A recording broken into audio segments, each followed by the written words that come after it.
Ikaw, Megan, malaman ko lang na nagsisinungaling ka talaga, malilintikan ka. Ano kaguluhan na meron dito? Mami! Sinisiraan ako ni Junjun kay Daddy! Ano? Totoo naman po yung sinabi ko, tita, na wala naman talagang pilay si Megan. Anong walang pilay? Kita mo naman, di ba? Ano sa palagay mo? Nagsisinungaling yung anak ko? Tahimik na nga kayo. Megan, ano ba talaga yung totoo? Hindi po talaga, Daddy! Kasi kung magaling na po ako, sasabihin ko naman po sa inyo! Hala, wala si Junjun tsaka si Mami. Makakapaglaro ulit ako ng Cinderella ko. Ayan, makakapaglaro na naman tayo. Megan! Wala ka palang pilay? Mami? Mami, huwag ka maingay kay Daddy, ah! Sa totoo pala yung sinabi ni Junjun na wala kang pilay. Opo, Mami. Wala naman po talaga akong pilay. Ginawa ko lang yun para magalit si Daddy kay Junjun. Ano? Good morning, class! Excited na ba kayong lahat malaman ang resulta ng eleksyon? Ma'am, kailan malalaman ang result? Baka ngayon o bukas dahil hindi pa tapos ang bilangan. Abangan nyo na lang sa bulletin board ng school natin. O sige, mag-umpisa na tayo ng attendance natin. Teka, asa nga pala si Junjun? Absent pa siya ngayon? Baka absent siya ngayon, ma'am. Kaya nga, ma'am, absent siya ngayon. Ganyan ba yung magiging presidente? Pala absent? Bakit siya absent ngayon? Anytime pwede lumabas ang resulta ng botohan. May alam ba kayo? Nag-chat ba siya sa inyo? Good morning, Ma. Good morning, classmates. Sorry we're late. Ay, buti andyan ka na, Junjun. Akala namin absent ka ngayon. O sige na, mupo na kayong dalawa. Thank you, ma'am. Paano nangyari yun? Bakit nakatakas si Megan? At bakit magkasama silang dalawa? Bakit magkasama sila? Hindi ito maaari. Junjun, Marco, mag-ready kayo ha. Dahil anytime pwede lumabas ang resulta ng botohan. Ano yon? May meeting daw po sabi ng principal. Okay, sige. Pakisabi kayo na susunod na ako. Okay, class. Wala pala tayong klase ngayon dahil meron kaming meeting ngayon. Hindi totoo yan, anak. Napakawalang hiya mo talaga, Junjun. Sino kayo? Anong kailangan niyo sa akin? Huwag kang mag-alala, Boss Marco. Hindi ka namin sasaktan. Basta sumunod ka lang sa amin. Anong gagawin niyo sa akin? Saan niyo ako dadalhin? Basta sumunod ka lang sa amin.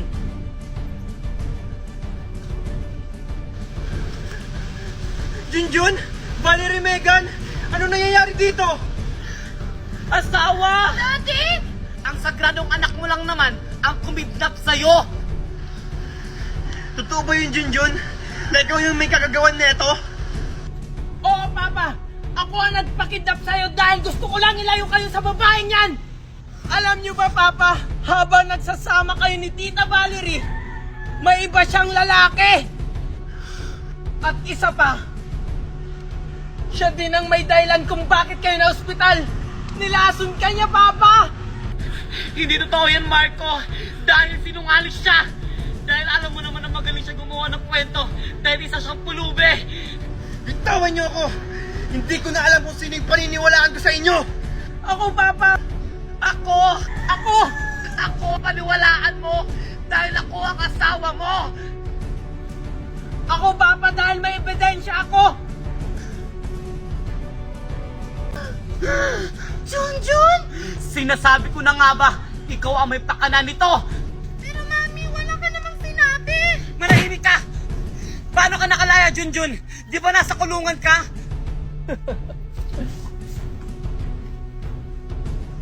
Walang hiya kayong dalawa? Pinagkatiwalaan ko pa naman kayo? Mga traidor! Tita Valerie, nagpaplano ka pa lang, nakapagplano na ako. Sir, salamat sa tulong niyo. Walang ano man yan, Junjun. Nandito kami para tulungan ka. Basta nasa tama, tutulungan ka namin. O tara na. Mga walang hiya kayo! Nasaan ang asawa ko? Ilabas niyo si Daddy!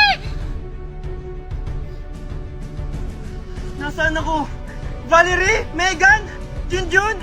Nasaan kayo? Daddy? Mami! Boses yan ni Daddy! Marco! Asan ka? Junjun! Ilabas mo ang asawa ko! Hindi ko ibibigay si Papa sa'yo dahil masama kang babae! Hindi masamang babae yung mami ko! Sadyungalan niyo si Daddy! Alam mo, Junjun, ikaw yung masama kasi kinidnap mo si Daddy! Manahimik ka, Megan, kasi wala kang alam. Alam mo ba na may kabit ang mami mo? Mami! Totoo po ba yun? O di ba wala kang alam, Megan? Pero para mas malaman ang lahat, tawagin niyo si Papa. Sige, Junjun. Wag na lang po, Papa. Kaya ko naman pong labahan to.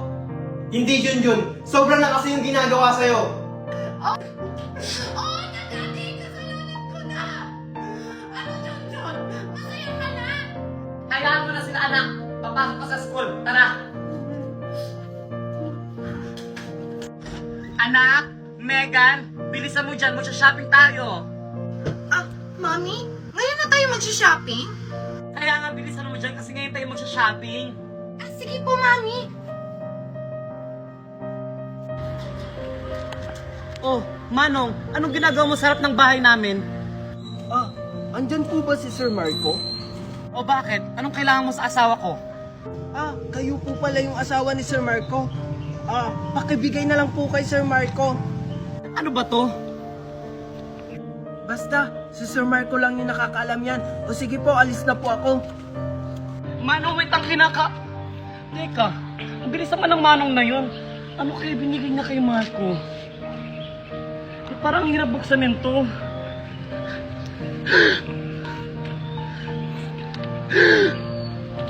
Mami, ano po yan? Ba't parang gulat na gulat ka? Hindi to maaari, Megan. Dapat tayo may karapatan nito. Ano, Mami? Ano po ba kasi to?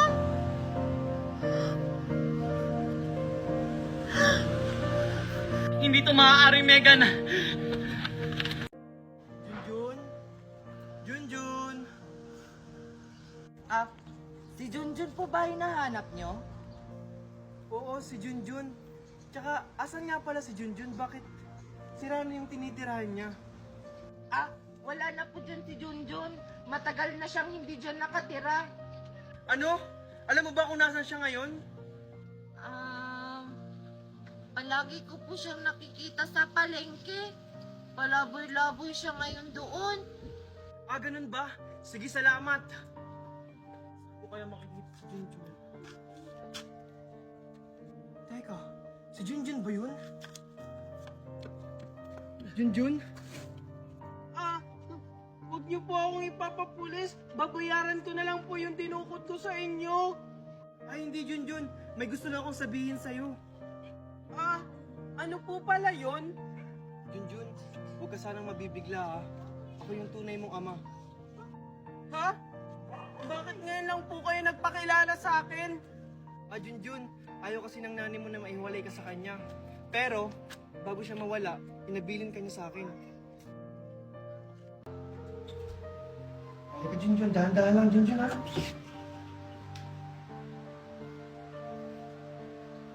Surprise, Junjun! Welcome back! Wow! Hindi na po kayo galit sa akin? Siyempre naman, Junjun! Hindi na ako galit sa'yo! Kalimutan mo na yung Junjun. Hayaan mo makabawi ako sa'yo.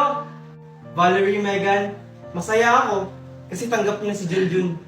Junjun, habang buhay kong tatanang utang na loob yung pagligtas mo sa akin. Junjun, sana mapatawad mo kami sa lahat ng mga nagawa namin sa'yo. Alam mo, proud na proud ako sa'yo kasi mas pinili mo pa rin ang pagiging mabuting bata sa amin. Okay lang po yun, tita. Ang mahalaga po, magkakasama po tayo ngayon. Oh, tama na yung drama. Nagugutom na kami ni Junjun. Ano, sorry, Junjun. Okay lang po. Tara, tara. Buti pa sila nakakapaglaro sa labas. Mami! O, ano yun, anak? Mami, pwede ba ako maglaro sa labas? Hindi pwede. Baka mamaya mapano ka pa sa labas. At isa pa, wala ka pang kasama. Uso pa naman yun yung kidnapping. Hindi naman po siguro, Mami. Marami namang bata sa labas. Kahit na, pinoprotektahan lang kita. Isasama ko na lang po si Junjun, Mami, para may magbabantay po sa akin. O sige, Junjun! Bakit po, tita? Ay, andiyan ka pala. Samahan mo nga si Megan maglalaro sa labas. Sige po. Pag may mangyari sa anak ko, ikaw ang sisisihin ko, ha? Yay! Thank you, Mami! Tara na, Junjun! O, ano pang hinihintay mo? Sundan mo na yung anak ko. Sige po. Yay!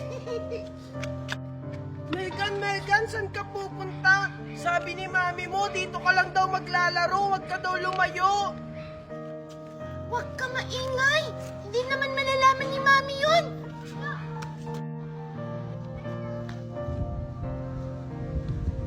Megan!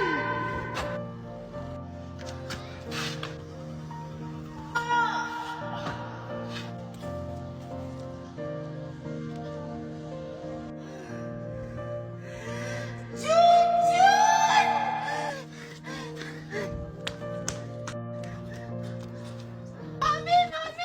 Mami! O, ano yun, Megan? Bakit madali ka? Mami! Si Junjun! Na-aksidente! Ano? Nabangga siya ng sasakyan, Mami!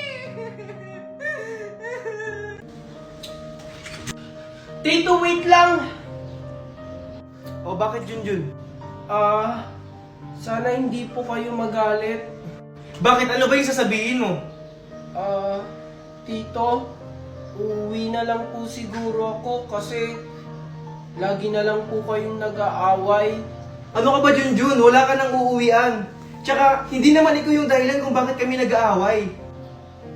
Nung isang araw po kayong nag-away, lahat po napakinggan ko po yun. Bita-bita ka talaga lagi, Junjun. Huwag mong alalahanin yung Junjun. Basta itong tatandaan mo, nandito lang kami para sa'yo. O sige na, aalis na ako. Hoy, Junjun! Halika ka rito! Bakit po, tita? Ano? Masaya ka na nag-away kami mag-asawa? Hindi ko rin naman pong ginustong mag-away kayo. Nagsabi lang naman po ako ng totoo.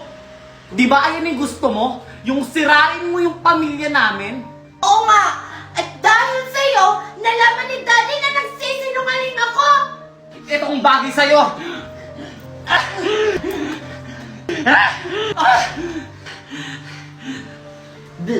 Buti nga sa'yo. Ano? Ronaldo? Daddy! Huling-huli na kita, Megan. Huwag ka na magkunwari. Tanggalin mo yung nasa braso mo. Daddy, sorry po. Hindi ko na po uulitin. Ikaw, Valerie, alam mo palang walang pila yung anak natin? Kinukonsinti mo pa? Kaya lumalaking ganyan yung anak natin eh. Kailan ba kita tinuruan magsinungaling? Sorry po, Daddy. Kaya lang naman kasi ako nagkakaganito dahil dyan sa lintik ng pamangkin mo! Yung atensyon mo sa akin, napunta na lahat kay Junjun! Junjun! Nag-aaway sila dahil sa akin. Paano naman ako? Ikaw, Ronaldo, dahil sa pamangkin mo na yan, nagka-leche-leche yung pamilya natin! Sobra ka na, Valerie. Sige, subukan mo! Aalis talaga kami ng anak mo! Sorry Han, nadala lang ako ng galit ko. Ikaw, Ronaldo, ngayon mo lang nagawa sa akin yan! Hindi ka naman ganyan dati! Sorry Han, nadala lang ako sa galit ko. Ba't kasi ganyan kayo kay Junjun?